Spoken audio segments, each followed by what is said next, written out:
Hello, welcome to my channel drive with Shampa. আজকে আমার ওই ড্রাইভিং স্কুল মিস্টেক সিরিজের 4 নম্বর এপিসোড।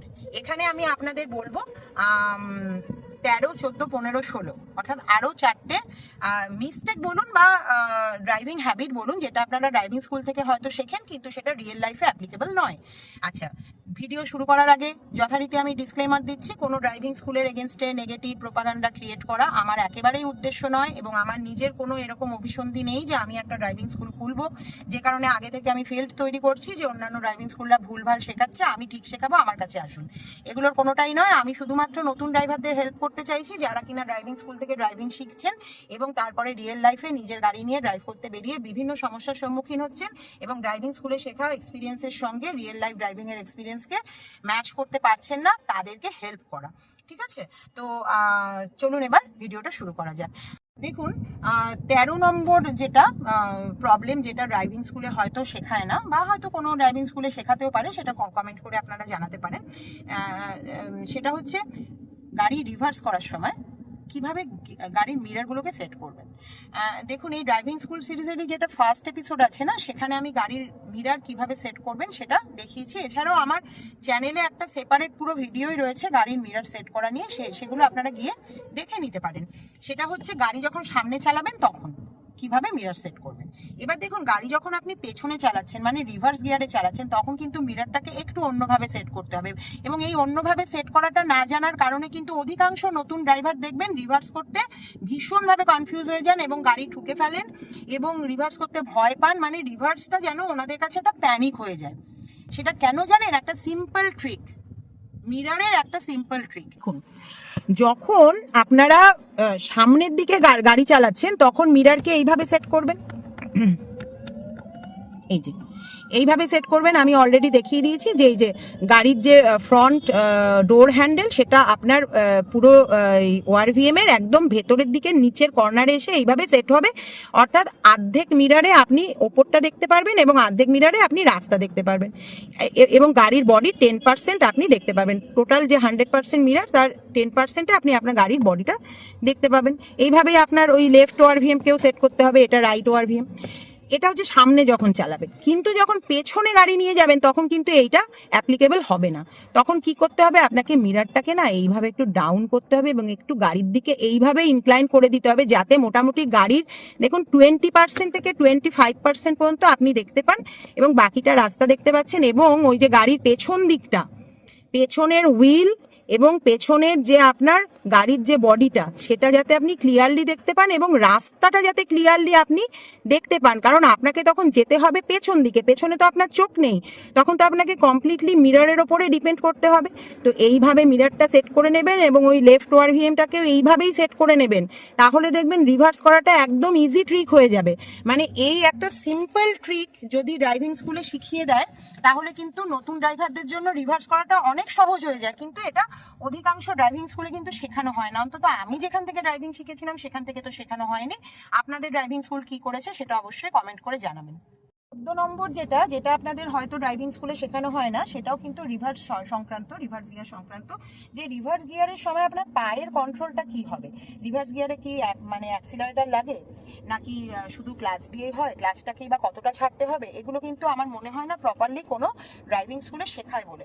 তো আমি এখানে প্রপারলি আপনাদের দেখাচ্ছি রিভার্স গিয়ারে আপনাদের পায়ের পজিশন কি হবে। দেখুন, আমি রিভার্স গিয়ার দিয়েছি, ঠিক আছে। আমি এবার কিন্তু গাড়িকে পিছিয়ে নিয়ে যাব। দেখুন, আমার ডান পা কিন্তু ফ্লোরে রয়েছে, ক্লাচ ছাড়ছি এবং গাড়ি কিন্তু পিছিয়ে যাচ্ছে। জানলা দিয়ে দেখুন, গাড়ি যথেষ্ট জোরে পিছিয়ে যাচ্ছে এবং আমি কিন্তু এই ব্রেক অ্যাপ্লাই করে গাড়িকে এবার দাঁড় করালাম।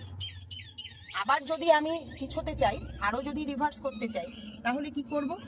আমি আবার ব্রেক ছাড়বো, আগে ব্রেক ছেড়ে দিলাম, এবারে দেখুন ক্লাচটাকে ধীরে ধীরে ছাড়ছি, হাফ ক্লাচ পজিশনে এলাম এবং দেখুন গাড়ি এই স্পিডে এগিয়ে যাচ্ছে। ঠিক আছে, রিভার্স গিয়ারে কিন্তু কখনোই বেশি স্পিডে আমাদের গাড়ি চালানো উচিত নয়, কারণ রিভার্সে যেহেতু আপনি যাচ্ছেন, রিভার্সে অনেকগুলো প্রবলেম হয়। হ্যাঁ, সেটা নিয়ে আমার চ্যানেলে সেপারেট একটা ভিডিও আছে, আপনারা চাইলে একটু দেখে নেবেন। তো সেই কারণে রিভার্সে খুব সন্তর্পণে আপনাকে ম্যাক্সিমাম ওই 4-5 কিলোমিটার পার আওয়ার স্পিডে গাড়িকে পিছোতে হয়। রিভার্সটা কেন ইউজ করা হয়? রিভার্সটা তো লং ডিস্টেন্স ড্রাইভিংয়ের জন্য নয়, এটা হচ্ছে শর্ট টাইম একটা ম্যানিউভার। মানে ধরুন আপনি গাড়িকে পার্ক করতে চাইছেন বা একটু অন্য কোথাও দাঁড় করাতে চাইছেন, হ্যাঁ, তো সেক্ষেত্রে রিভার্সটা ইউজ হয়। তো সেখানে কিন্তু গাড়ির স্পিড আপনাকে খুব কম রাখতে হয়, কারণ আপনি তো সামনে যেরকমভাবে দেখতে পাবেন পেছনে সেরকমভাবে দেখতে পাচ্ছেন না। এটা একটা প্রথম কথা। স্টিয়ারিংয়ের জিওমেট্রিটা চেঞ্জ হয়ে যায় রিভার্স গিয়ারে। তো রিভার্স গিয়ারে অ্যাক্সিলারেটরের কোনো প্রয়োজন নেই, একমাত্র অনেকটা চড়াই রাস্তায় যদি আপনাকে রিভার্স করতে হয়, মানে চড়াইতে পেছন দিয়ে আপনি গাড়িকে উঠছেন, তবেই সামান্য অ্যাক্সিলারেটর লাগে। আদারওয়াইজ রিভার্স গিয়ারের টর্ক কিন্তু সব থেকে বেশি, সব গিয়ারের থেকে বেশি, ইভেন ফার্স্ট গিয়ারের থেকেও বেশি। সুতরাং রিভার্স গিয়ারে কিন্তু অ্যাক্সিলারেটরের কোনো রোল নেই। রিভার্স গিয়ারে আপনার বা পা থাকবে ক্লাচের ওপর এবং ডান পা যদি কোথাও রাখতে হয় সেটা ব্রেকের ওপর থাকবে। ব্রেক প্রেস করে দেবেন না হঠাৎ হঠাৎ করে, তাহলে তো আবার গাড়ি বন্ধ হয়ে যাবে। বা পাটাকে ধীরে ধীরে ছাড়বেন, দেখবেন বাইটিং পয়েন্টে এলেই যথেষ্ট জোরে, অর্থাৎ 5 কিলোমিটার পার আওয়ার স্পিড নিয়ে নেবে গাড়ি। সেই স্পিডে আপনি রিভার্স করতে, দরকার হলে আরো একটু ক্লাচটাকে প্রেস করে দেবেন, স্লো হয়ে যাবে আরো। ক্লাচটাকেও পুরো ছেড়ে দেবেন না, তাহলে কিন্তু গাড়ি অনেক জোরে পিছিয়ে যাবে, যেটা হয়তো আপনি কন্ট্রোল করতে পারবেন না। তো সুতরাং রিভার্স গিয়ারে যে অ্যাক্সিলারেটরের কোনো রোল থাকে না, শুধুমাত্র ক্লাচ কন্ট্রোল করেই রিভার্স করতে হয়, সেটা আমার মনে হয় না কোনো ড্রাইভিং স্কুল শেখায় বলে। আপনার ড্রাইভিং স্কুল যদি শিখিয়ে থাকে তাহলে খুবই ভালো, আর যদি না শিখিয়ে থাকে তাহলে আমি বলে দিলাম, এটা মাথায় রাখবেন। আচ্ছা, এবারে আমি বলছি 15 নম্বর যেটা ড্রাইভিং হ্যাবিট, যেটা আপনারা ড্রাইভিং স্কুল থেকে শিখে বেরোন। সেটা হচ্ছে যে গাড়ি থামাবার সময় আপনাকে ইনস্ট্রাক্টর সব সময় বলবেন আগে ক্লাচ তারপর ব্রেক, ক্লাচ ব্রেক, তাই তো বলে তো এরকম?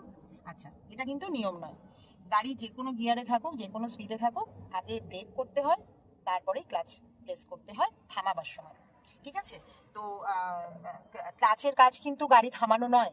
ক্লাচের কাজ হচ্ছে ইঞ্জিনের সঙ্গে ট্রান্সমিশন সিস্টেমকে কানেক্ট করা এবং ইঞ্জিনের পাওয়ারটাকে চাকায় পাঠানো, আর ব্রেকের কাজ হচ্ছে চাকাকে আটকানো। তো সুতরাং ব্রেকের কাজ হচ্ছে গাড়িকে থামানো, ক্লাচের কাজ সেটা নয়। সুতরাং যে কোনো পরিস্থিতিতে যে কোনো স্পিডে আপনাকে গাড়িকে থামাতে হলে আগে কিন্তু ব্রেক ইউজ করতে হবে, যেটা আপনাকে ড্রাইভিং স্কুলে কিন্তু বলে না। ড্রাইভিং স্কুলে আপনি যখন গাড়ি চালান, ধরুন আপনি ফার্স্ট গিয়ারে যাচ্ছেন, আমি এখানে ফার্স্ট গিয়ার দিয়েছি, দেখুন ধীরে ধীরে আমি ক্লাচ রিলিজ করলাম, এই বাইটিং পয়েন্ট এলো, এখানে আমি গাড়ি চালাতে শুরু করলাম। এবার দেখুন এই কোনো পেডেল প্রেস না করে আমার গাড়ি চলছে। এবারে হালকা অ্যাক্সিলারেট করলাম, ঠিক আছে? এবারে ধরুন আমি গাড়িকে থামাবো, এই জায়গাটায় গিয়ে থামাবো, ঠিক আছে? কি করব? আগে ব্রেক করলাম, এবারে ফুল ক্লাচ করলাম, গাড়ি একদম যে জায়গায় আমি চেয়েছি সেই জায়গাতে গিয়ে থেমে গেল। অর্থাৎ গাড়ি কত স্পিডে ছিল? আমার গাড়ি 10। তো 10-এর স্পিডেও কিন্তু আমি আগে ব্রেক করলাম, তারপরেই ক্লাচ প্রেস করলাম। এটা নিয়ে আমি অলরেডি একটা ভিডিও কিন্তু আমার চ্যানেলে দিয়েছি, রিসেন্টলি দিয়েছি, আই বাটনে দিয়ে দিচ্ছি, আপনারা অবশ্যই ভিডিওটা দেখবেন, খুব ইনফরমেটিভ ভিডিও। এই ভিডিওটা দেখার পরে সেই ভিডিওটা গিয়ে দেখে নেবেন। হ্যাঁ, আপনাকে কিন্তু গাড়ি থামাবার সময় কখনোই আগে ক্লাচ প্রেস করতে হয় না, গাড়ি থামাবার সময় আগে ব্রেক প্রেস করবেন। এটা ড্রাইভিং স্কুলে মানে অধিকাংশ, মানে 95% ড্রাইভিং স্কুলেই কিন্তু এই ভুল কনসেপ্টটা দেওয়া হয়, আগে ক্লাস তারপর ব্রেক। অন্তত আমি যেখান থেকে শিখেছিলাম সেখানে তো এটাই বারবার বলা হতো, আগে ক্লাস তারপর ব্রেক। এবং অধিকাংশ ড্রাইভার না এটা সারা জীবন ধরে পালন করতে থাকেন, মানে এই ভুল কনসেপ্টটা তাদের মাথায় এমন ভাবে গেঁথে যায়, ক্লাচ ব্রেক ক্লাচ ব্রেক। তো ওনারা সারা জীবন ধরে তাই করতে থাকেন, বাম্পারে গিয়ে গোত্তা খান, যেখানে থামার কথা সেখানে থামতে পারেন না, গাড়ির অন্য সামনে থেমে থাকা গাড়ির পেছনে গিয়ে ডিকিতে ধাক্কা মারেন, এইসব কাজকর্ম তারা করে ফেলেন ওই একটা ভুল অভ্যেসের জন্য। তো এই মিস্টেকটা অবশ্যই করবেন না। এবারে আসছি আমি 16 নম্বর ড্রাইভিং মিস্টেক, যেটা আপনাদের ড্রাইভিং স্কুল থেকে আপনারা শিখে বেরোন এবং সেটা সারা জীবন যদি পালন করতে থাকেন তাহলে অনেক রিয়েল লাইফ ড্রাইভিংয়ে আপনারা অনেক মুশকিলে পড়তে থাকেন। সেটা হচ্ছে গাড়ি স্লো করার সময় গাড়ি থামানো নয়। এর আগেরটা তো বললাম যে গাড়ি ফুল স্টপ করতে হলে, এবারে হচ্ছে গাড়ি ধরুন স্লো করবেন, সামনে ধরুন আপনার স্পিড ব্রেকার চলে এসছে বা কিছু কোনো মানুষজন চলে এসছে, সাইকেল চলে এসছে, জন্তু জানোয়ার চলে এসছে, আপনাকে সেখানে গাড়িটাকে স্লো করতে হবে এবং তারপরে আবার এগিয়ে যেতে হবে। এক্ষেত্রেও কিন্তু ড্রাইভিং স্কুল বলে আপনাকে আগে ক্লাচ করতে তারপর ব্রেক করতে, যেটা একদমই ভুল কনসেপ্ট। এক্ষেত্রেও আগে ব্রেক করবেন তারপরেই ক্লাচ করবেন। দেখাচ্ছি চলুন। ফার্স্ট গিয়ার দিলাম, গাড়ি এগিয়ে নিয়ে যাচ্ছি, স্পিড বাড়ালাম, সেকেন্ড গিয়ার দিলাম, গাড়ি এগিয়ে নিয়ে যাচ্ছি। এবারে ধরুন আমাকে স্লো করতে হবে, বাম্পার এসছে সামনে, হ্যাঁ বাম্পার রয়েছে কিন্তু অ্যাকচুয়ালি কি করলাম দেখুন, ব্রেক অ্যাপ্লাই করলাম, গাড়ি স্লো হয়ে গেল। ক্লাচ করলাম না কিন্তু, এইবারে ক্লাচ ফুল প্রেস করলাম, কারণ আমাকে এখন গাড়ির স্পিড যেহেতু প্রচুর কমে গেছিল, এখানে আমাকে ফার্স্ট গিয়ার করে দিতে হলো, অর্থাৎ গিয়ারটা শিফট করার জন্য আমি কিন্তু ক্লাচটা প্রেস করলাম, গাড়িটাকে স্লো করার জন্য কিন্তু আমি ক্লাচটা প্রেস করলাম না, আমি ক্লাচটা প্রেস করলাম গিয়ারটাকে শিফট করার জন্য। ক্লাচের কিন্তু এই দুটোই কাজ, অ্যাকচুয়ালি তিনটে কাজ, স্ট্যান্ড স্টিল থেকে গাড়িকে রানিং করার জন্য, সেকেন্ডলি হচ্ছে গিয়ার শিফট করার জন্য, আর থার্ড হচ্ছে ফুল স্টপ করার জন্য। এছাড়া ক্লাচের কোনো, গাড়িকে স্লো করার জন্য ক্লাচের কোনো রোল নেই কিন্তু, এটা মাথায় রাখবেন, এটা ড্রাইভিং স্কুল থেকে শেখানো একটা ভীষণ ভুল কনসেপ্ট। হ্যাঁ, আমার মনে হয় এটা ড্রাইভিং স্কুলদেরও একটু রেকটিফাই করানো উচিত, যে লার্নারদের আসল জিনিসটা বুঝিয়ে বলা, যে গাড়ি স্লো করতে হলে আগে ক্লাচ নয়, বরঞ্চ আগে ব্রেকটাই প্রেস করতে হয়, তবেই গাড়ি ঠিকঠাক মতন স্লো হবে, ঠিক জায়গায় গিয়ে থামবে।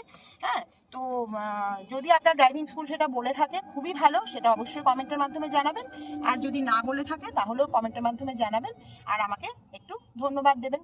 ঠিক আছে, ভিডিওটা যদি ভালো লাগে, ইনফরমেটিভ লাগে, তাহলে অবশ্যই লাইক করবেন, শেয়ার করবেন, চ্যানেলটাকে সাবস্ক্রাইব করবেন। আবার দেখা হচ্ছে আপনাদের সঙ্গে নেক্সট ভিডিওতে, ততক্ষণের জন্য টাটা।